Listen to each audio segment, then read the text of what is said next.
부동산 브리핑입니다. 올해 전세 매물이 빠르게 줄어들고 있습니다. 서울 강남구 아파트 전세 매물은 같은 기간 8,819건에서 7,295건으로 17.3% 감소했습니다. 고금리 행진에도 부동산 수요자의 과반수는 연내 추가 대출을 받을 생각이 있는 것으로 나타났습니다. 40, 50대는 주택 구입을 위해, 20, 30대는 보증금 마련 목적으로 돈을 빌릴 계획이라고 답한 비율이 높았습니다. 상반기 중동발 해외 수주 낭보가 잇따랐던 국내 건설업계가 이스라엘과 팔레스타인 하마스 간 전쟁이라는 때 아닌 암초에 부딪혔습니다. 전쟁이 장기화하면 중동 현지 공사와 신규 수주에 차질이 발생할 것이라는 우려가 나오고 있습니다.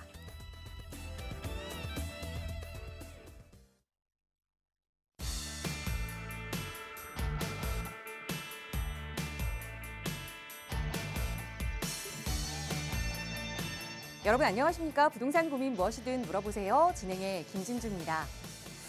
잘 생각해보면 혼자 있을 때 우리는 혼잣말을 참 많이 하게 됩니다. 아침에 일어났을 때도 그렇고요. 뭔가 짜증나는 일이 생겼을 때도 혼잣말을 참 많이 하는데요. 그런데 실제로 이 혼잣말이 도움이 되는 거라고 하네요. 스트레스가 해소되기도 하고 또 스스로에게 동기가 부여되기도 한다고 합니다. 하지만 절대 하지 말아야 할 한 가지가 있는데 그건 바로 자기 비하라고 하네요. 자기 비하는 하면 할수록 자존감이 낮아지고 또 행동에서도 실수로 이어지기 쉽다고 하니까 혹시나 부동산 투자로 나는 왜 이러지? 이것밖에 못하지? 자기 비하하고 계신다면 더 이상 그 비하하지 마시고 저희 전문가들과 함께 앞으로의 미래 계획 세워보시기 바랍니다. 오늘도 이용하실 수 있는 무료 상담 전화로 여러분의 고민 함께 할 텐데요. 나가고 있는 번호 02-2638-3974번이나 유료 100원의 상담 문자 샵 3989번으로 고민 내용 보내주시면 친절하게 전문가의 도움 드리겠습니다. 자, 그럼 오늘도 부자 되는 여러분의 부동산 고민 속으로 지금 바로 출발합니다.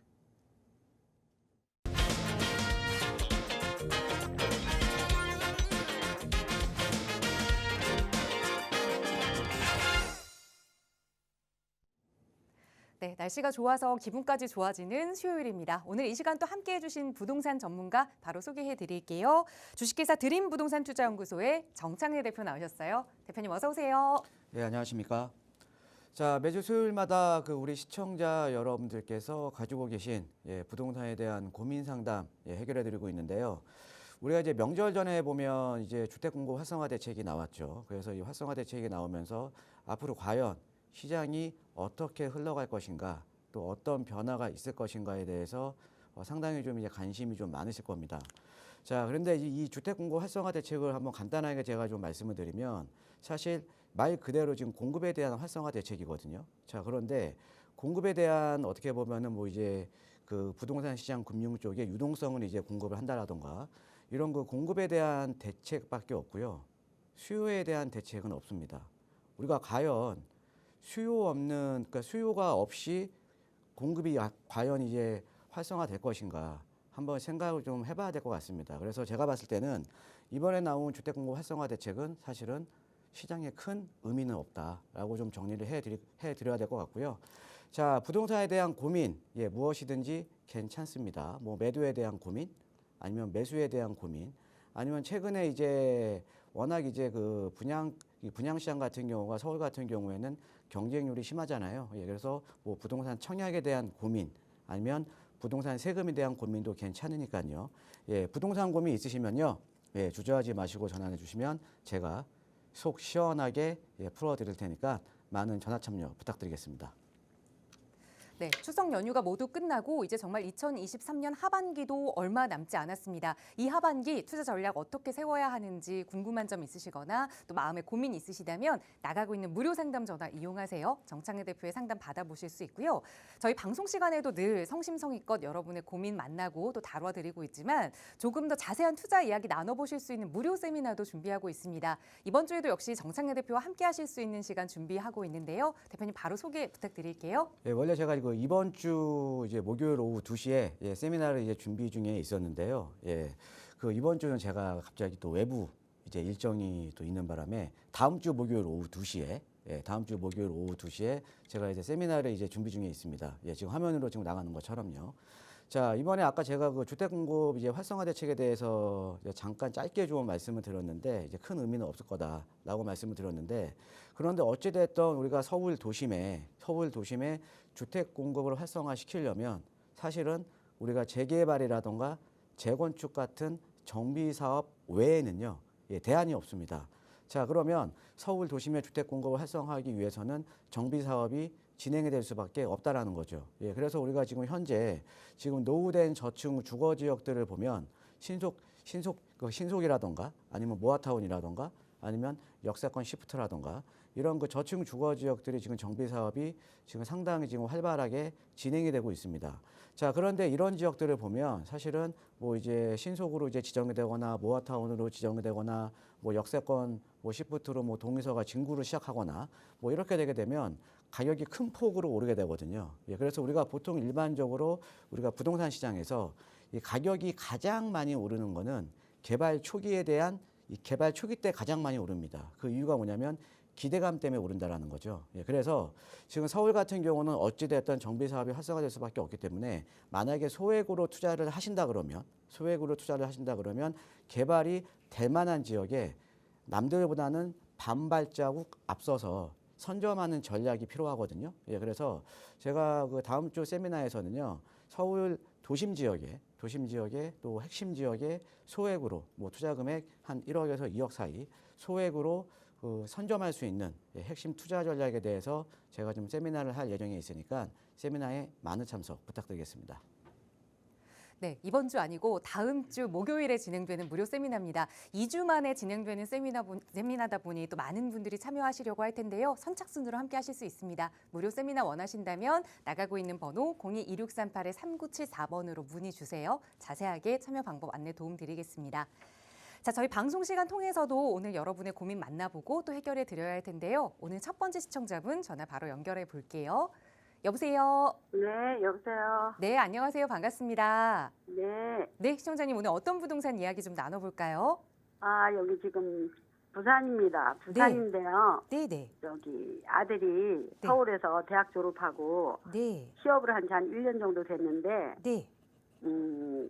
좀 모아놓은 돈 가지고 음. 계속 서울에 살아야 되니까 네. 부산선 살 수 없고, 아. 그 서울에다가 어디 한 개입 투자로 한 1억 가지고 어디 뭐 투자할 데가 없나 싶어갖고 여쭤봤어요. 네, 연락 잘 주셨습니다. 그러니까 오늘은 아드님 대신 좀 전화를 주신 것 같아요. 네네. 사회 초년생인데 이제 여유자금 1억 정도로 어딜 좀 미리 투자해 놓으면 좋을지 한번 대표님과 차근차근 계획 세워볼게요. 인사 나눠보세요.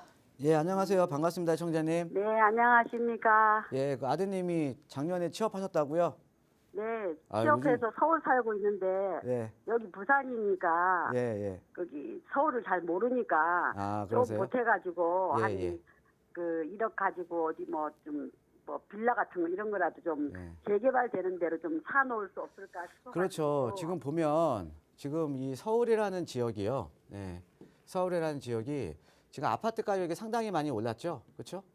예, 예, 그래서 아파트를 사실은 지금 우리 지금 시청자님 그 자제분처럼 소액으로 투자를 하기에는 없죠. 예, 소액으로 투자할 아파트가 없습니다. 예. 예를 들어서 제가 말씀을 드리면 서울에 6억 이하짜리 아파트가 비율이 한 10% 남짓밖에 안 돼요. 예, 그러니까 소액으로 좀 접근하기가 서울 같은 경우는 워낙 힘들죠. 그렇죠? 예. 그렇죠. 자, 그래서 지금 그럴 경우에는 지금 어떻게 투자를 하셔야 되냐면요. 네. 자, 우리가 부동산이라는 거는 어떻게 보면 내가 좀 시드머니는 있어야겠죠. 그렇죠? 예. 근데 아무래도 우리 그 아드님 같은 경우는 지금 그 직장 생활에 대한 경험이, 그러니까 직장 생활 기간이 짧기 때문에 시드머니는 작잖아요. 그렇죠? 그렇죠. 예, 그런데 시드머니는 작더라도요. 이 부동산 투자라는 거는 돈도 투자를 하는 거지만 가장 중요한 게 어떤 거냐면 시간을 투자를 해서 내가 이거를 돈으로 만들 수가 있어요. 시간은. 자, 이런 거죠. 우리가 어떤 지역의 재개발이나 재건축이 되면 시간이 지나면서 재개발, 재건축이 진행이 되면 가격이 오르죠. 그렇죠? 예, 그래서 지금 우리 아드님 같은 경우는 좀 개발이 될 만한 지역에 시간을 투자를 하면 되는 거예요. 소액으로 묻어놓고요. 예, 이해되시죠? 예. 네, 그래서 어디 많은 모르니까. 시청자분들이 특히나 지방에 거주하시는 분들이 서울 지역이라고 하나 서울이라고 하면 투자 금액이 아주 높게 생각하거든요. 근데 그거는 아파트를 생각할 때 그러는 거고 우리가 개발이 될 만한 지역에 그냥 소액으로 접근을 하면 될 거 아닙니까? 그렇죠? 예. 그렇죠. 자, 그런데 중요한 게 내가 소액으로 이제 접근을 해야 되는데 어떤 지역이 개발이 될지 모른다라는 거죠. 그렇죠? 그죠? 맞아. 여기 앉아가지고 예, 서로 내가 잘 모르니까. 이 지역에 투자를 했는데 만약에 이 지역이 100% 개발이 가능하다면 그만큼 쉬운 투자가 어디 있어요. 그렇죠? 그럼요. 예. 그거 근데 제가 아주 쉽게 풀이해 드릴게요. 쉽게. 자, 뭐냐면 자, 이런 거죠. 자, 어떻게 풀이해 드릴까 하면 어떤 A 지역이 있고요. 그다음에 B 지역이 있어요. 예. 그런데 A 지역이 먼저 어떤 이제 뭐 정비 사업지로 지정이 됐어요. 그죠? 예. 근데 인근에 B라는 지역을 보니까 A라는 지역하고 입지가 비슷하고 또 노후도도 비슷하고 예. 여러 면에서 비슷해요. 자, 그러면 우리가 A라는 지역이 지정이 됐으니까 B라는 지역이 지정이 되겠죠? 그렇죠? 그렇겠죠. 예, 그러니까 비슷한 입지에다가 만약에 뭐 노후도도 똑같으면 먼저 얘가 먼저 지정이 된 것뿐이지 B라는 지역도 시간을 두고 또 나중에 또 지정이 될 거 아닙니까? 그렇죠? 예. 그래서 네. 요거를 제가 부동산이라는 게 뭐냐면 제가 방송에서 제가 누차 말씀을 드리는데 이렇게 우리 그 애청자분들도 많으시거든요. 그런데 이 부동산을 계속 공부를 하려고 하세요. 공부를. 잘 모르니까. 모르니까. 그렇죠? 근데 공부를 하려고 하시면 안 돼요. 공부를 하려고 하시면 안 되고요. 공부가 아니라 우리가 부동산이라는 거는 물건을 사는 거잖아요. 그렇죠? 어떤 물건을 사는 건데 그 물건을 사려면 뭐를 잘해야 돼요? 비교를 잘하시면 돼요. 비교. 그러니까 비교를 잘해서 내가 같은 돈으로 더 좋은 지역에 내가 살면 되는 거 아닙니까? 그렇죠? 예, 그래서 부동산은 공부하려고 생각하지 마시고요. 어떤 지역 간에 비교를 잘하시면 그만큼 이제 부동산 투자를 잘할 수 있는 거거든요. 예, 그래서 제가 그중에 한 지역을 제가 한번 말씀을 드릴게요. 예. 고맙습니다. 예. 자, 우리 시청자님, 여기 지금 지방에 계시지만 지금 청량리 쪽은 아시죠? 그렇죠? 네, 지도를 보면 알 수 있어요. 예, 청량리 쪽은 아마 들어보셨을 거예요. 청량리역. 예. 이 청량리역이 우리가 강북 지역에서는 교통의 중심이에요. 예. 여기가 앞으로 11개 노선이 환승이 되는 지역이거든요. 예. 그래서 서울에는 이 청량리 주변 일대를 부도심이라고 합니다. 부도심. 예, 그만큼 어떻게 보면 서울 도심 내에서도 이 청량리에 대한 위상이 상당히 높다라는 거죠. 그렇죠? 예. 위상이 높다라는 거는 그만큼 주거에 대한 선호도가 높을 수밖에 없겠죠. 그렇죠? 예. 자, 그런데 요 청량리역 뒤편에 보시면 요렇게 전농답심리 뉴타운이 있거든요. 요렇게. 그러니까 청량리의 이 배후 주거 지역의 전농답심리 뉴타운이에요. 자, 그런데 요 뉴타운 중에서도 지금 이렇게 뭐 여기 레미안 크레스티나 아니면 레미안 미드 카운티나 레미안 위브 얘는요 벌써 뉴타운 개발이 된 거예요. 얘는 뉴타운 개발이 된 거고요. 요 주변 지역들 있죠. 요 주변 지역 아직 개발이 안 된 지역들이 예전에 뉴타운이었다가 구역 지정이 해제가 된 지역입니다. 예전에. 자, 그런데 최근에 신속이라든가 모아라든가 이렇게 구역 지정이 되는 지역들은 어떤 지역이냐면 예전에 재개발이나 뉴타운으로 구역으로 지정했다 해제된 지역이 지금 우선적으로 되고 있는 거예요. 서울권 같은 경우는. 아, 예. 자, 그런데 요 지역이 있었고 그다음에 요 지역, 그다음에 요 세 개 지역이 예전에 뉴타운으로 구역이 지정이 됐다가 해제된 지역이거든요. 자, 그런데 요 세 개 지역 중에서요. 지금 2년 사이에 자, 제가 다시 한번 표시해 드리면 요 세 개 지역 중에 얘가 예전에 뉴타운이었다가 해제된 지역인데 얘 벌써 지금 역세권 시프트로 지금 이제 동의서 진구 중이에요. 그러면 저희가 가격이 확 올랐거든요. 예. 아, 예. 자, 그다음에 또 한 지역이 지금 청량리역 바로 뒤편에 여기 그 간대매 공원 그 답심리동 쪽인데 요 일대 같은 경우도 작년에 신속 통합 기획으로 선정됐어요. 아, 예. 예. 그러니까 재개발로 이제 선정이 됐다라는 거죠. 자, 그러면은 세 개 지역이 구역정이 해제되는데 그중에 2개 지역이 벌써 지정이 됐잖아요. 예. 그럼 남아있는 요 지역이 앞으로 지정 가능성이 상당히 높겠죠. 마지막 남은 데니까. 그렇죠? 아, 예. 이해되시죠? 여기가 어디냐면 그 답심리역 역세권이에요. 예. 그러니까 그 전에 여기 인근에 지금 지정된 데는 신담역 역세권이고 얘는 답심리역 역세권이거든요.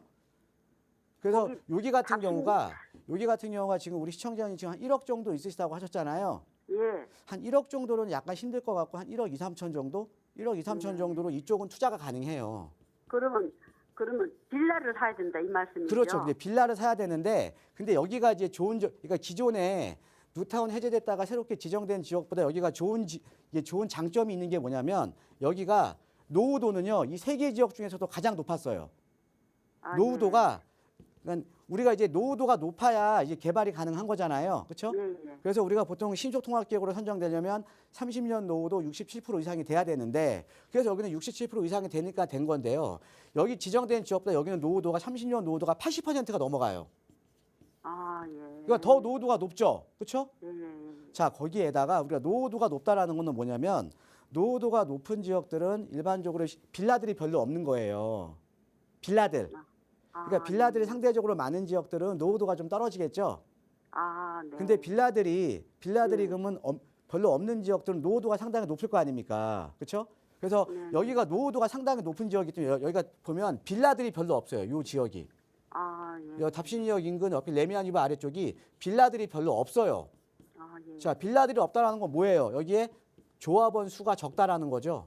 그렇죠. 예, 우리가 재개발 재건축은 사업성이 가장 중요한데 예. 조합원 비율이 낮아야 나중에 일반 분양할 게 많잖아요. 그죠? 아, 예, 일반 분양할 게 많아야 조합원이 분담해야 되는 추가 분담금이 낮잖아요. 그죠? 아, 예, 예. 예, 그러니까 여기가 사업성은 요 세 군데에서도 최고예요. 사업성은. 아, 예. 거의 뭐 조합원 비율이 한 40%밖에 안 됩니다. 만약에 나중에 여기가 뭐 한 1000세대 정도가 지어진다. 그러면 대략적으로 제가 계산을 해보니까 여기가 조합원 수가 400 정도밖에 안 돼요. 그럼 한 600세대 일반 분양분이 나오는 거죠. 이런 사업장 별로 없어요. 사실은 서울에서도. 아, 예, 그래서 이런 지역에 투자를 해놓으면 내가 지금 갭 투자로 한 1억 초반 정도 해놓고요. 나중에 추가 분담금도 뭐 별로 없이 예. 나중에 내가 33평 아파트를 받을 수가 있는 거거든요. 예, 그래서 우리가 부동산이라는 건 제가 다시 한번 설명을 해드리지만 우리 부동산이라는 공부하려고 하면 안 돼요. 우리가 물건을 사는 거거든요. 물건을 사야 되니까 요 지금 주변 지역과의 비교를 해보니까 요 지금 남아있는 지역이 아직은 때가 안 묻었지만은 뭐예요? 노후도도 높고 조합원 비율도 낮고 사업성이 상당히 좋잖아요. 그렇죠? 예, 그러니까 요쪽이 아마 그 답심리역 인근의 그 답심리 초등학교 주변이에요. 예, 초등학교 주변이니까 이쪽으로 한번 나중에 또 아드님 보시러 올라오실 거잖아요. 네네. 예, 한번 이쪽으로 한번 알아보시는 게 좋을 것 같아요. 아유, 고맙습니다. 예, 고맙습니다. 예, 수고하세요. 네. 감사합니다. 네, 멀리 살고 계셔서 이 서울을 잘 모른다, 공부를 못했다 하셨는데 공부보다 더 중요한 게 지역 분석, 비교다라는 말씀 드리면서 전문가의 곁에 얹어드렸습니다. 말씀 주신 지역 꼭 한번 자녀분과 함께 임장활동 해보시고 또 현명한 투자 계획 세워보시기 바랍니다. 어려운 점 생기시면 언제든 연락 주시고요. 저희 무료 상담 전화로 함께하고 있어요. 다음 전화 연결해 보겠습니다. 여보세요?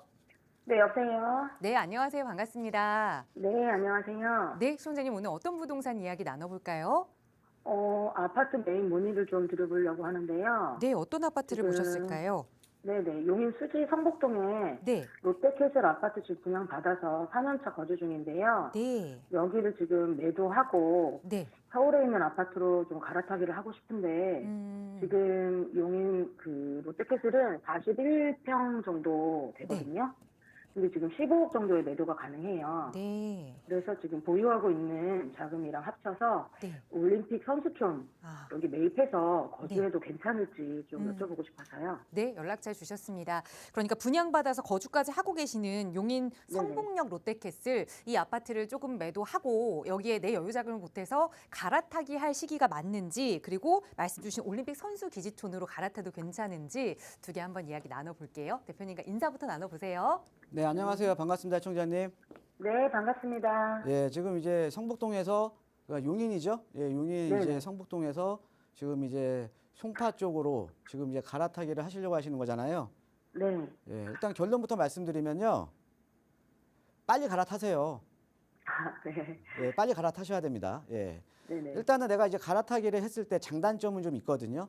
이제 단점은 뭐냐면 여기 지금 올림픽 선수촌인데 여기가 지금 아마 올해 여기가 지금 재건축 안전진단 통과했잖아요. 요건 아실 네. 거예요. 아마 들으셨을 네. 거예요. 예. 그래서 재건축의 안전진단을 통과를 했다라는 거는 이제 본격적으로 재건축이 시작이 되는 거고요. 예. 재건축이 시작이 되는 거고 그다음에 여기가 그 작년에 평당 3,800만 원대 분양했었던 이제 둔촌주공인데 지금 생각하면 너무 분양가가 낮았죠. 그렇죠? 예. 네. 지금은 사실 강북 지역 같은 경우도 다 평당 뭐 4,500, 4,300 이렇게 나오거든요.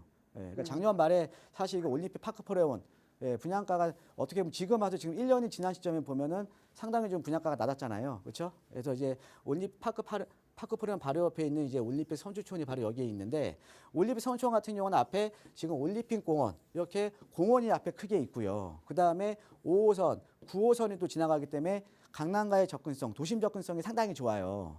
자, 그런데 내가 만약에 성북동에서 지금 여기 올선으로 지금 이제 갈아탄다. 예, 올선으로 갈아탄다라고 한다면 일단 단점은 얘는 새 아파트잖아요. 그렇죠. 그죠? 네네. 예, 새 아파트인데 얘는 지금 이제 올선은 지금 재건축 아파트니까 아파트가 낡았잖아요. 그렇죠? 네. 그러니까 사실은 이 아파트 주거에 대한 만족도는 좀 떨어질 수는 있겠죠. 그렇죠? 예.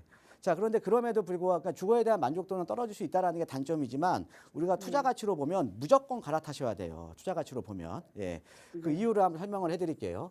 자, 우리가 아까 제가 재개발 말씀드렸을 때 재개발 같은 경우에도 사업성이 상당히 중요하잖아요. 그렇죠? 근데 이 재건축도 사업성이 상당히 중요하거든요. 그러니까 우리가 기존의 용적률이 지금 현재 용적률이 낮은 아파트일수록 사업성이 좋을 거 아닙니까? 그러니까 높게 지을 수가 있으니까, 그러니까 더 많은 일반 분양분이 나올 수가 있으니까 사업성이 좋을 거 아니에요. 그렇죠? 네. 예, 그런데 요 올림픽 선수촌이 뭐 알아보셨겠지만 용적률이요. 지금 현재 용적률이 130%대예요.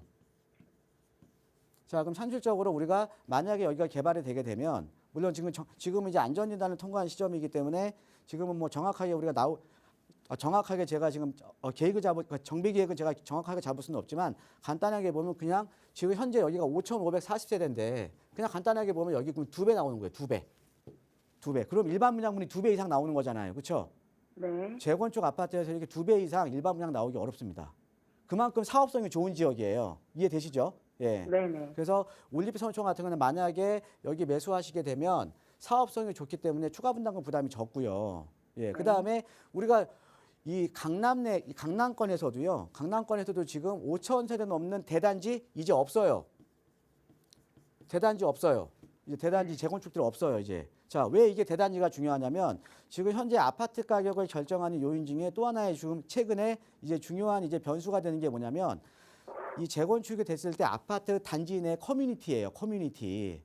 근데 이 커뮤니티라는 거는 규모의 경제가 있어야 커뮤니티도 좋을 거 아닙니까? 그렇죠? 네, 그렇죠. 그만큼 이게 대단지로 개발이 지금도 대단지이기 때문에 나중에 재건축이 되면 만 세대가 넘어가잖아요. 그죠? 네네. 그런 커뮤니티가 얼마나 좋겠어요. 그죠? 예, 그래서 여기 같은 경우는 서울에 그러니까 강남 내에서도 마지막 남은 이제 대단지 재건축이다. 거기다가 사업성까지 상당히 좋고요. 그다음에 자, 우리가 이제 주택 가격을 결정하는 요인들 중에 가장 중요한 게 어떤 거냐면 우리가 뭐 이제 직주 근접성도 있고 그다음에 인문적인 환경도 있고 그다음에 주거에 대한 쾌적성도 있거든요. 그런데 여기는요. 5호선, 9호선 이용해서 도심 접근성 상당히 좋으니까 직주 근접성도 좋고요. 그다음에 이 단지 내에 올림픽 선수촌 아시겠지만 단지 내에 학교가 6개 있어요. 초등학교 2개, 중학교 2개, 고등학교 2개. 그러니까 인문 환경도 상당히 좋은 거고요. 그렇죠? 예, 그다음에 앞에 올림픽공원 뒤에도 이제 여기 또 감북동이기 때문에 주거 쾌적성은 뭐 상당히 좋습니다. 주거 쾌적성은. 그러니까 다 갖추고 있는 지역이거든요. 예, 그래서 제가 봤을 때는 지금 이제 생각만 하지 마시고요. 만약에 갈아타기 하실 거면 지금 당장 갈아타셔야 돼요. 어차피 서울은 재개발, 재건축 지금 활성화시킬 수밖에 없거든요. 그러니까 재건축 속도도 과거에 비해서 상당히 빠를 거예요. 그러니까 이제 갈아타기 생각하시면요. 지금 갈아타세요. 지금. 네, 알겠습니다. 예, 감사합니다. 고맙습니다. 네, 답부터 빠르게 말씀드리고 왜 갈아타야 하는지 하나하나 분석 도움 드렸으니까 이제 빠르게 실행으로 옮겨보시기 바랍니다. 자, 나가고 있는 무료 상담 전화 02-2638-3974번으로 여러분 고민 함께 나누고 있으니까요. 방송 보시면서 나도 전문가의 도움 필요하다 하신다면 다음에 해야지 미루지 마시고 지금 바로 연락 주세요. 최근에 이 주택담보대출 금리가 올랐다는 뉴스들이 종종 나오고 있습니다. 하지만 이 담보대출을 받으려는 사람 아니면 전세자금 대출을 받으려는 사람은 계속해서 늘어나고 있다라는 이야기가 나오는데 조금은 상반된 이야기인 것 같아요. 그럼에도 금리가 오르면 다시 폭락장이 오는 게 아닌가라는 걱정이 들기 마련이죠. 오늘은 이 부분을 대표님과 함께 좀 살펴보고자 합니다. 대표님 바로 전해 주실까요? 자, 일반적으로 우리가 이 주택시장 같은 경우는 뭐 주택시장뿐만 아니라 부동산 시장 같은 경우는 금리에 대한 영향을 많이 받습니다. 아무래도 이제 금리가 올라가게 되면 내가 어찌됐든 이제 지금 이제 대한민국의 주택 가격이 상당히 좀 많이 올랐잖아요. 예, 올랐기 때문에 일단은 대출이라는 레버리지를 많이 이용을 한다라는 거죠. 그러면 대출이나 레버리지를 이용을 할 수밖에 없기 때문에 금리가 올라가게 되면은 주택 가격, 부동산 가격은 하락을 할 수밖에 없거든요. 그런데 최근에 보면 이런 현상들이 지금 반대로 움직이고 있습니다. 예, 최근에 보면 그래서 주담대 지금 이제 7%, 그러니까 상단 지금 7%까지도 지금 나오는 지금 은행들이 있거든요. 예, 근데 그러면서 지금 이제 일부에서는 또 지금 회복 속도가 상당히 빨랐죠. 예, 회복 속도가 빨랐는데 다시 또 좀 이제 폭락을 할 가능성이 있다라고 이렇게 지금 최근에 또 이렇게 좀 얘기들이 나오고 있습니다. 그래서 과연 주담대 7% 시대 폭락장이 다시 올 수 있을까를 한번 오늘 준비를 해봤습니다. 예, 그래서 하나하나 좀 보면요. 자, 먼저 지금 5대 시중은행 주택담보대출 금리 현황을 보면요. 지금 8월 31일과 10월 4일을 비교를 해본 겁니다. 8월 30일인가 이제 10월 4일을 비교를 해본 건데 이제 고정금리 같은 경우에는 지금 다 올랐죠. 그래서 이제 고정금리는 지금 10월 달 같은 경우 6.4%까지 6.4%까지 나왔고요. 자, 그런데 지금 이제 요거 같은 경우는 지금 이제 보면은 10월 달에 보면 거의 7%까지 올라왔어요. 7%까지. 자, 그러다 보니까 지금 이제 주담대 시대가 7%가 지금 열렸다라는 거죠. 그래서 우리가 보통 이렇게 주담대 금리가 상승을 하면 당연히 가계에서는 이자에 대한 부담이 증가를 하잖아요. 이자에 대한 부담이 증가를 하니까 거래량이 감소를 합니다. 거래량이 감소를 하고 그다음에 가계대출 잔액이 감소를 하는 구조거든요. 그런데 과연 지금 시장이 이렇게 흘러가는지 한번 다른 데이터를 한번 볼게요. 과연 거래량이 줄어들고 주담대 대출 잔액이 감소를 했는지. 자, 먼저 거래량을 한번 살펴보겠습니다. 자, 거래량을 살펴보면 지금 이렇게 지금 지난 12월부터 반등하면서 계속 좀 올라왔죠. 올라오면서 지금 9월달 통계치는 아직 안 나왔어요. 9월달 통계치는 아직 안 나왔는데 이 통계치가 2,251건이라는 통계치가 어떤 통계치냐면요. 지금 아래에 보시는 것처럼 10월 6일까지 10월 6일 우리가 부동산 실거래가 신고는 한 달 이내에 하는 거잖아요. 근데 10월 6일까지의 통계치입니다.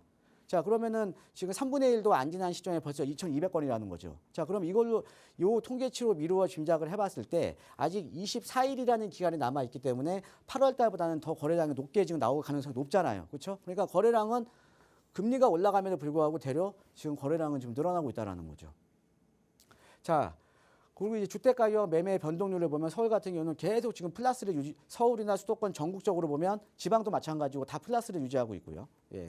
자, 그다음에 다음 장으로 보시면 자, 그러면 이제 이 거래량이 늘어나게 되면 당연히 주담대 대출 잔액도 감소가 아니고 증가를 하겠죠. 그래서 지금 5대 은행의 주택담보대출 잔액 추이를 보면 이렇게 우상향 곡선을 그리고 있습니다. 우상향 곡선을. 그러면서 이제 전체적으로 지금 이렇게 이 주담대 잔액도 올라가고요. 또 거래량도 증가를 한다라는 것은 어떤 의미예요? 가격이 오르고 있다라는 거죠. 가격이. 자, 그다음에 이제 다음 장으로 보면 지금 현재 우리가 이 부동산 시장에서 이 주택 시장에서 어떻게 보면 이 전세 시장 같은 경우가 매매 시장의 선행 지표거든요. 선행 지표. 자, 뭐냐? 우리가 내가 어떤 부동산에 매입을 한다라는 거. 매입을 한다는 것은 뭐냐면 그 매매 가격은 요 부동산에 대한 미래 가치에 대한 기대감이 반영된 가격이에요. 그래서 지금 현재의 매매 가격은 미래 가치에 대한 가격으로 이제 생각을 하시면 되고요. 우리가 전세가라는 건 지금 요 부동산을 내가 지금 사용하고 있는 사용 가치잖아요. 그렇죠? 사용 가치이기 때문에 우리가 사용 가치가 올라간다. 그럼 매매 가격도 올라가는 거고 사용 가치가 떨어진다. 그럼 매매 가격도 떨어지는 겁니다. 자, 그런데 우리가 이 전세 시장이 상당히 중요한데 서울의 아파트 전세 비중을 보면요. 왜 전세 비중이 중요하냐면 자, 우리가 전세와 월세를 비교를 했을 때 전세 비중이 높다라는 거는 그만큼 시장에 전세 수요가 많은 거잖아요. 그렇죠? 전세 수요가 많다라는 건 전세가가 올라가고 있다라는 거고요. 자, 반면에 월세 비중이 높아지면 뭐예요? 전세가가 떨어진다라는 거죠. 그래서 우리가 요 도표를 보시면 2020년 8월 달이요. 8월 달에 요 때가 언제냐면요. 요 때가 언제냐면 임대차 3법 통과된 직후입니다. 이때가 가장 서울 아파트 같은 경우는 전세가 비율이 그러니까 전세 비중이 임대 시장의 전세 비중이 가장 높았던 시기였어요. 거의 68.9%. 예, 거의 한 70%에 육박을 했죠. 그러다가 이제 쭉 유지하다가 이제 금리가 올라가기 시작하면서 전세 비중이요. 47%까지 떨어졌습니다. 예, 그러다가 다시 지난 연말부터 반등을 시작하면서 지금 다시 전세 비중이 62.1%까지 올라왔어요. 즉 전세 비중이 높아진다. 지금 전세가가 오르고 있다라는 거죠. 그렇죠? 예. 자, 그다음에 서울 아파트의 이제 전세 매물들을 보면요. 서울 아파트에 올 초만 하더라도 한 5만 5천 건 있었어요. 근데 지금은요. 2만 9천 건이에요. 거의 뭐 한 40% 정도 지금 감소를 해버렸죠. 40% 정도. 40%가 좀 더 되네요. 그렇죠? 한 45% 정도가 지금 전세 매물이 줄어들었습니다. 그만큼 이제 전세가 점점 귀해진다라는 거죠. 그러니까 전세에 대한 실효성이 높아진다. 지금 가격이 오르고 있다라는 겁니다. 즉 매매 가격의 선행지표인 전세 가격이 지금 오르고 있다라는 거죠. 아마 우리 지금 방송 보고 계시는 시청자분들도 지금 전세 알아보고 계시는 분들은 아마 지금 충분히 느끼고 계실 거예요. 체감하고 계실 겁니다. 자, 그러면 지금 금리 급등에 지금 금리가 7%대 주담대까지 지금 상단까지 왔는데 과연 금리가 급등이 되면 폭락장이 올 것인가? 저는 아니라고 보는 거죠. 그 여러 가지 이유가 있습니다. 여러 가지 원인들이 있는데 첫 번째, 주택가격 상승에 대한 기대감이 여전히 높아요. 주택가격 상승에 대한 기대감이 여전히 높습니다. 그래서 우리가 이 주택가격 전망 지수라는 게 있거든요. 그래서 이 주택가격 전망 지수가 뭐냐면 주택가격 전망을 100으로 놓고 봤을 때 100 이하이면 주택가격이 하락을 할 거다. 100 이상이면 주택가격이 상승할 거라는 전망입니다. 그러니까 이게 수요자들의 심리 상태를 나타내는 그래프라는 거죠. 그런데 이 주택가격 전망 지수가 지난 연말부터 쭉 올라와서 지금 100이 넘어갔어요. 근데 계속 지금 우상향이 그려지고 있다는 거죠. 즉 시장에 주택가격 상승에 대한 기대감이 여전히 높다. 자, 그다음에 주택 공급, 여러분 최근에 보면 주택 공급 절벽이라는 얘기 많이 들어보셨을 거예요. 그래서 지금 부랴부랴 정부에서도 명절 앞두고 주택 공급 활성화 대책 내놨잖아요. 그렇죠? 왜? 인허가가요. 지난 동기 대비해서 30% 이상이 지금 감소를 했고요. 착공 물량은 60%가 감소를 했습니다. 60%가. 그러니까 지금은 못 느끼지만 우리가 주택이라는 거는 공급하기까지 실질적으로 우리가 살 수 있을 때까지 공급하기까지가 물리적인 시간이 필요한 건데 지금 주택 공급이 지금 점점 줄어들고 있다라는 거죠. 주택 공급이 줄어들고 있다라는 거는 이 수요자 입장에서 시장 참여자 입장에서는 공급이 점점 줄어드네. 그러면은 시장에 그러니까 진입을 원하는 수요자가 반면에 더 많아지는 거죠. 그렇죠? 자, 그래서 주택 공급이 지금 많이 지금 줄어들고 있다.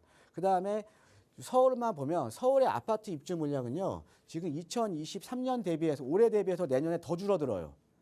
자, 요 그래프가 뭐냐면 서울에 우리가 필요한 아파트 이제 적정 수요입니다. 한 해에 보통 보면 여기 보면 한 4만 7천 가구가 꾸준하게 서울은 공급이 돼야 돼요.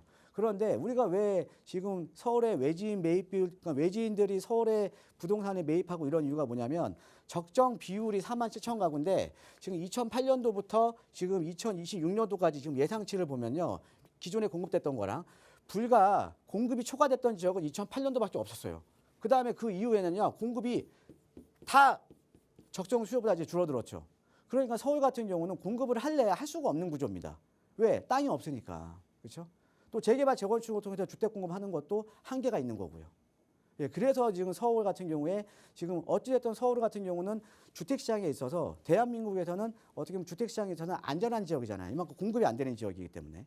자, 그래서 이제 서울의 아파트 외지인 매입률이 가장 늘어났는데 지금 23년도 대비해서 내년에는요 40% 줄어들어요. 또 입주 물량이. 자, 그러니까는 공급도 줄고 입주 물량도 줄고 그러면은 시장 참여자들은 뭐예요? 계속 청약 시장을 노크를 하거나 아니면 기존의 재고주택 시장으로 유입이 될 수밖에 없겠죠. 그렇죠? 자, 그다음에 중요한 건 이겁니다. 926 이번에 그래서 부랴부랴 주택 공급 활성화 대책을 내놨는데 아까 제가 말씀드렸듯이 공급에 대한 대책만 있고요. 수요에 대한 대책이 없어요. 과연 그런데 수요 없는 공급이 어디에 있냐 이거죠. 수요 없는 공급. 그럼 과연 이 대책을 보면 과연 우리가 공급이라는 거는 민간에서 대부분 공급을 해야 되는데 수요자가 활성화되지 않고서는 민간에서 공급을 하겠습니까? 아무리 우리가 부동산 금융 쪽에 돈의 유동성을 이렇게 좀 유동성을 공급을 하더라도 수요가 없으면 공급을 하겠습니까?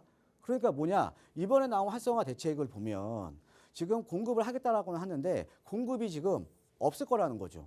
그러니까 사실은 이런 정책적인 부재 이런 것들도 지금 존재를 하는 겁니다. 자, 그다음에 요즘 계속 가격이 올라가죠. 분양가, 그렇죠? 인건비 오르고 원자재값 오르고 고금리다 보니까는 시행사나 이제 건설사나 이제 자금 조달 비용도 늘어나고요. 그렇죠? 예, 그러니까 고분양가가 이제 계속적으로 이제 지속이 되는 거죠. 예, 고분양가가. 예, 그러니까는 기존의 재고주택 시장도 떨어질 수가 없는 거죠. 따라서 오르는 거죠. 그렇죠? 예. 자, 그다음에 지금 금리가 어떻게 보면 지금 기준금리 계속 지금 동결을 시키고 있잖아요. 그런데 내년부터는 우리가 점진적인 금리 하락에 대한 기대감이 시장에 존재를 한다라는 거죠.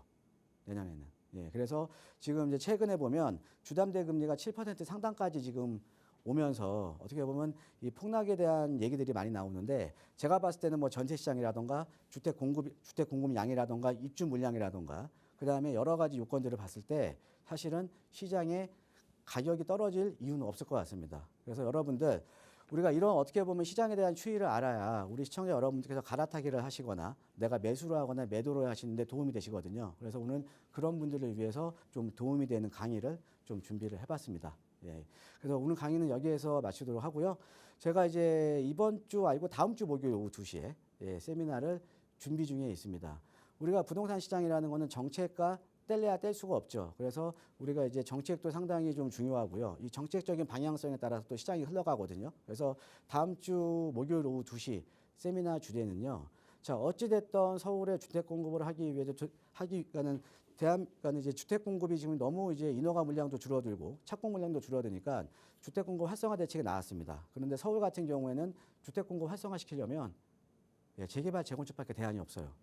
자, 그럼 정비 사업 활성화 되겠죠? 자, 그럼 정비 사업이 활성화되면 정비 사업 쪽에 투자자가 들어오겠죠. 그런데 우리가 서울 하면은 투자 금액이 상당히 높다라고 많이 인지를 하시거든요. 자, 그런데 우리가 이런 정비 사업이 될 만한 지역도 소액으로 선점할 수 있는 기회가 얼마든지 열려 있다라는 거죠. 우리가 그러니까 몰라서 못 하시는 거지 이런 지역이 상당히 많이 있습니다. 아직까지는요. 네, 그래서 다음 주 목요일 오후 2시에는요. 서울 도심 지역의 또 핵심 지역에 소액으로 투자할 수 있는 투자 전략에 대해서도 제가 세미나를 준비 중에 있으니까 세미나에 관심 있으신 분들은 많은 참석 부탁드리겠습니다. 네, 서울에서도 아직 소액 투자가 가능한가 이 점에 대해서 의문점이 생기신다면 다음 주에 진행되는 무료 세미나 참여해 보시면 좋을 것 같습니다. 나가고 있는 번호로 문의 주시면 조금 더 자세하게 안내 도움 드릴 거고요. 계속해서 방송 시간 통해서도 여러분의 고민 만나볼게요. 다음 전화 연결하겠습니다. 여보세요. 여보세요. 네, 안녕하세요. 반갑습니다. 네. 네, 시청자님 오늘 어떤 고민 함께 이야기 나눌까요? 제가 그 삼계동에 있는 포레나 25평 네, 분양받아서 지금 거주한 4년차인데요. 네, 지금 시세가 한 9억 정도 나가더라고요. 네. 근데 여기를 매도하고 광진구 쪽으로 나가서 거주하고 싶은데 애들 교육 문제도 있고 해서요. 네. 근데 요즘에 그 재건축 이야기가 나오는 광장 극동 28평형으로 네. 대출 좀 받아서 이사할까 하는데 맞는지 좀 네. 전화 상태가 조금 고르지 못한데요. 움직이지 마시고 좀 한 자리에서 통화를 좀 부탁드릴게요. 말씀 주신 내용을 조금 정리해 보면 노원 상계동 포레나 노원에 분양받아서 거주 중이신데 이걸 매도 후에 조금 더 투자 가치가 있는 이 광진구의 광장 아파트 쪽으로 이사를 가보면 어떨까? 교육 환경도 말씀 주셨는데 제가 보기엔 투자 가치가 조금 더 크신 것 같아요. 바로 네네. 대표님 의견 한번 들어보겠습니다. 인사 나눠보세요. 예, 안녕하세요. 반갑습니다, 청자님. 네, 안녕하세요. 예. 지금 여기 상계 노원 포레나에서 지금 광장동으로 지금 이제 극동 아파트 쪽에 극동 아파트 쪽 여기도 지금 재건축 추진 중인 아파트잖아요, 그죠? 네네. 예, 그래서 여기 지금 이제 극동 아파트를 보면 여기 한강변에 있죠, 그렇죠?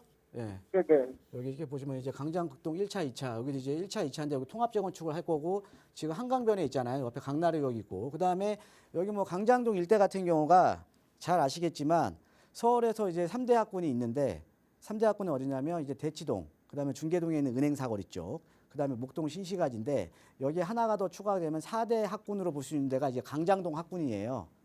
그래서 여기가 학군이 상당히 좋잖아요. 그렇죠? 네. 그래서 지금 그것 때문에 이제 일로 이동을 하시려고 하시는 건데, 자, 이렇게 우리가 한번 비교를 한번 해보면 될 것 같아요. 비교를. 예.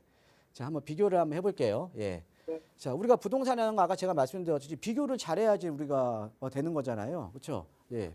자, 지금 상계 노원 포레나. 상계 노원 포레나.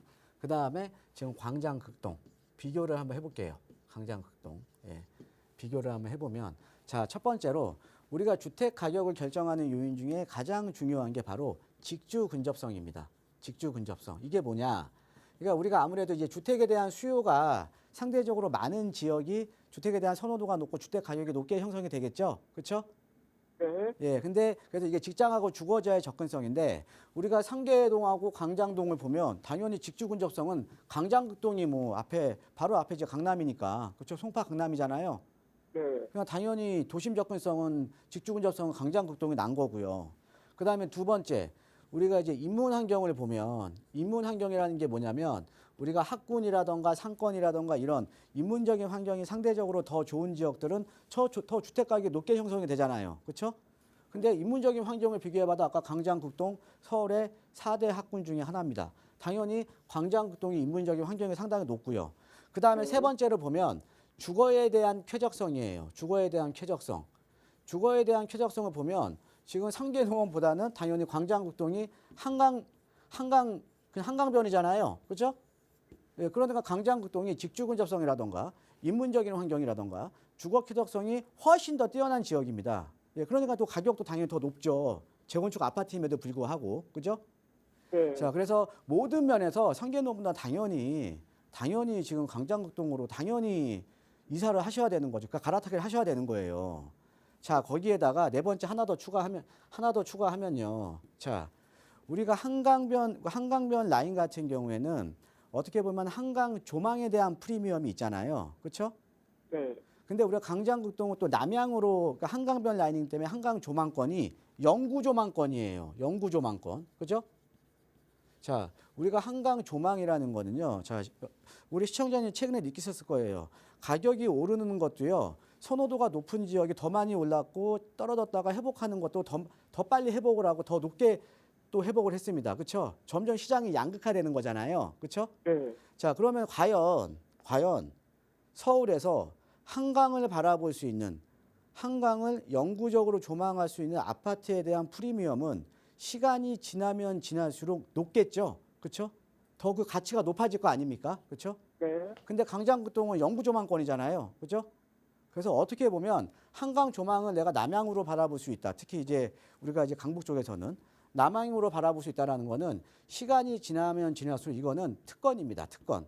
이 특권이라는 거는 우리가 당연히 가치가 높게 형성이 되겠죠. 그렇죠? 이해되시죠? 예. 네네. 그래서 지금 이거 주저하지 마시고요. 무조건 갈아타셔야 돼요. 아, 네. 이해되십니까? 애들 교육도 있고 물론 상계동도 좋은 새 아파트고 좋은 지역이긴 상계동도 뭐 이렇게 학군이 나쁜 건 아니지만 근데 우리가 항상 부동산이라는 거 아까 제가 말씀 비교를 하는 거니까 상대적인 거잖아요. 그렇죠? 예. 네. 우리가 내가 어떤 아파트를 들고 있는데 내 거 한 2억 올랐어요. 2억 올랐는데 옆에 한 5억 올랐으면 기분 좋아요, 나빠요? 좋아요? 아, 저는 배 아프던데요. 그죠? 저도 이해되시죠? 아파요. 예. 그러니까 항상 우리가 부동산이라는 건 그냥 상대적인 거예요. 그래서 상대적인 거니까 무조건 갈아타기 하세요. 예. 아, 네, 말씀 너무 감사드립니다. 예, 고맙습니다. 네, 무조건 갈아타야 한다. 그 이유에 대해 하나하나 분석 도움 드렸어요. 역시 빠르게 실행 계획 세워보시기 바랍니다. 저희 나가고 있는 무료 상담 전화 02-2638-3974번 그리고 유료 100원의 상담 문자 샵 3989번 열어두고 여러분의 고민 함께 나누고 있는데요. 이번에는 문자로 주신 사연들 좀 살펴보겠습니다. 뒷번호 0076번 쓰시는 시청자분 보내주신 사연이에요. 노량진 근처에 모아타운을 관심 있게 보고 있습니다. 투자를 해봐도 괜찮을지 그리고 투자한다면 노량진에서 어느 지역을 좀 선별해야 할지 팁을 알려주세요라는 문자 보내주셨는데요. 요즘에 이 지역 관심 있게 보시는 분들 굉장히 많으신 것 같아요. 대표님 좀 도움 주실까요? 이쪽 같은 경우는 이제 일단 보시면 이 노량진 뉴타운이 이렇게 지도상으로 이렇게 이제 지금 이제 표시되어 있고요. 노량진 뉴타운 쪽이요. 예. 이 노량진 뉴타운 같은 경우는 서울에서 이 지역에 대한 이제 어떻게 보면 유상을 보면 우리가 서울에 많은 지역의 뉴타운들이 있죠. 많은 지역의 뉴타운이 있는데 가장 대장주는 뉴타운 중에 한남 뉴타운입니다. 한남 뉴타운. 자, 그다음 한남 뉴타운 다음으로 가격이 높은 데가 바로 지금 아까 우리 시청자님께서 말씀하셨던 노량진 일대 노량진 뉴타운이에요. 왜 노량진 뉴타운의 가격이 높냐면 보세요. 여의도하고 바로 위에 그냥 도보로 이용 가능하죠. 그다음에 여기 9호선, 7호선이 강남 가는 노선이거든요. 노량진 뉴타운 사이드에 강남 가는 노선이 딱 이렇게 포진을 하고 있습니다. 그러니까 강남 접근성도 상당히 좋고요. 그다음에 여기 노량진 이쪽에 1호선 이용하시면 원도심, 중구하고 종로 가는 게 상당히 접근성이 좋아요. 그래서 우리가 뉴타운, 아까 제가 이제 부동산이라는 거는 직주 근접이 좋을수록 선호도가 높다 그랬잖아요. 서울에서 3도심과의 접근성이 가장 좋은 지역이 바로 노량진 뉴타운이에요. 뉴타운 중에서는. 그러니까 가격이 높은 겁니다. 그런데 요 노량진 같은 경우가 또 장점이 있는 게 어떤 거냐면, 장점이 뭐냐면 여기가 아까 제가 사업성을 말씀을 드렸잖아요. 요쪽 노량진 일대가 과거에는 여기가 학원가가 상당히 많이 번성을 했던 지역이거든요. 학원가가 번성을 하다 보니까 여기에 원룸주택이라던가 뭐 고시원, 고시원 같은 이런 주택들이 많아요. 그러다 보니까 빌라들이 별로 없는 겁니다. 빌라 비율이 낮은 거예요. 그러니까 여기가 빌라 비율이 낮다라는 건 어때요? 우리가 재개발이라든가 뉴타운을 했을 때 사업성이 상당히 좋겠죠. 그렇죠? 사업성이 좋다라는 거는 조합원이 분담해야 되는 추가 분담금 부담이 낮은 거죠. 그래서 여기 같은 경우는 그래서 노량진 뉴타운은 사업성이 상당히 좋습니다. 그런데 이 노량진 뉴타운은 그만큼 입지도 좋고 사업성이 좋은 만큼 투자 금액이 뭐 33평 조합원 거 내가 매수하시려면 여기 벌써 지금 8개 구역 중에 5개 구역이 지금 벌써 지금 관리 처분에 떨어졌거든요. 근데 요거를 매수를 하시려면 사실은 투자 금액이 뭐 현찰로 뭐 17억 이상이 있어야 돼요. 그러니까 투자 금액이 상당히 높다라는 거죠. 자, 그럼 투자라는 거는 제가 항상 강조를 해드리는 거지만 요 주변 지역에 요 지금 그 뉴타운이 있는 주변 지역에 이렇게 보시면 여기가 지금 뉴타운, 여기 학원가는 빠지고요. 여기에 지금 노량진 뉴타운인데 노량진 뉴타운의 요 주변 지역이 이렇게 보면 여기에 요렇게 지금 아직 비어 있는 지역이 있어요. 아직 개발이 안 된 지역이. 그럼 여기가 개발이 되면 얘네 가격을 따라갈 거 아닙니까? 근데 이 중에서도 지금 요쪽 일대가 지금 모아타운으로 지금 지정이 됐거든요. 모아타운으로. 그런데 지금 현재 모아타운으로 지정된 지역이 지정되면서 예전에 작년만 하더라도 한 1억 한 5천 미만 투자였는데 지금 4억 투자가 돼버렸어요. 그런데 아직 지정이 안 된 요 아래 동네가 사실은 입지가 훨씬 좋습니다. 역가의 접근성도 좋고 앞에 한강 조망도 나오거든요. 그런데 여기는 아마 투자 금액 한 2억 전후에서 잘 찾아보시는 물건들이 있어요. 그러면 지정이 된 지역보다 아직 지정이 안 된 지역이 입지도 훨씬 좋고요. 그다음에 지하철 접근성도 훨씬 좋고 한강 조망까지 나오는 지역이기 때문에 제가 봤을 때는 모아타운으로 지정된 지역에 좀 투자 금액은 많이 해서 가는 것보다 요 아랫동네가 훨씬 더 좋은 입지이기 때문에 여기 투자 금액의 반으로 투자할 수 있는 지역입니다. 그래서 아래 지역으로 좀 투자를 하시는 게 좋을 것 같습니다. 네, 이번에도 말씀 주셨던 그 비교 비법을 사용하신 것 같아요. 모아타운 지정된 곳보다 그 상대편을 한번 잘 살펴보자 조언 드렸으니까 그 지역 임장해보시고 그래도 어려우시다면 연락 주세요. 나가고 있는 무료 상담 전화 02-2638-3974번 언제나 열어두고 여러분의 참여 기다리고 있습니다. 저희 방송 시간에도 늘 전화와 문자로 여러분의 고민 도움드리고 있지만 조금 더 자세한 투자 전략 처음부터 좀 세워보고 싶다. 나도 서울에 집 한 채 갖는 게 꿈이다 하시는 분들 위해서 대표님과 함께 할 수 있는 무료 세미나도 준비하고 있습니다. 대표님 무료 세미나 안내 다시 한 번만 부탁드려요. 자, 지금 서울의 지금 주택 외진 매입 비율을 보면요. 우리가 이제 통계치가 나온 게 2006년도부터입니다. 2006년도부터 이제 실거래가 신고가 되면서 이제 그런 이제 통계치가 나오기 시작했는데 2006년도 당시에는 외지인 매입 비율이 5%였습니다. 그런데 점점 이제 외지인 매입 비율이 지금 2023년도 지금은요 30%가 넘어가고 있다라는 거죠. 즉 서울 같은 경우는 아까 보셨듯이 공급이 없는 지역입니다. 수요에 비해서 공급이 턱없이 부족한 지역이고 공급이 더 될 수가 없는 지역이에요.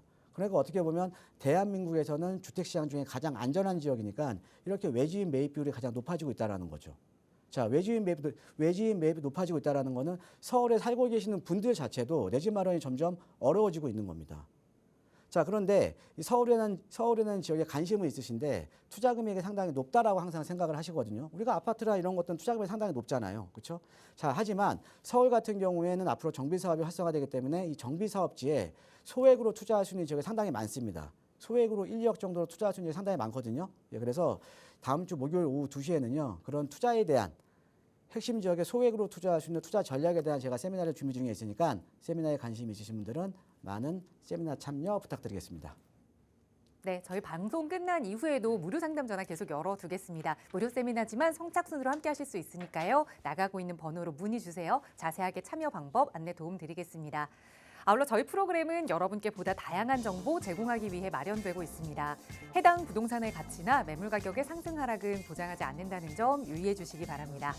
자, 오늘 오후도 즐겁게 보내시고요. 저희는 내일 이 시간에 다시 인사드릴게요. 함께해 주신 여러분 고맙습니다.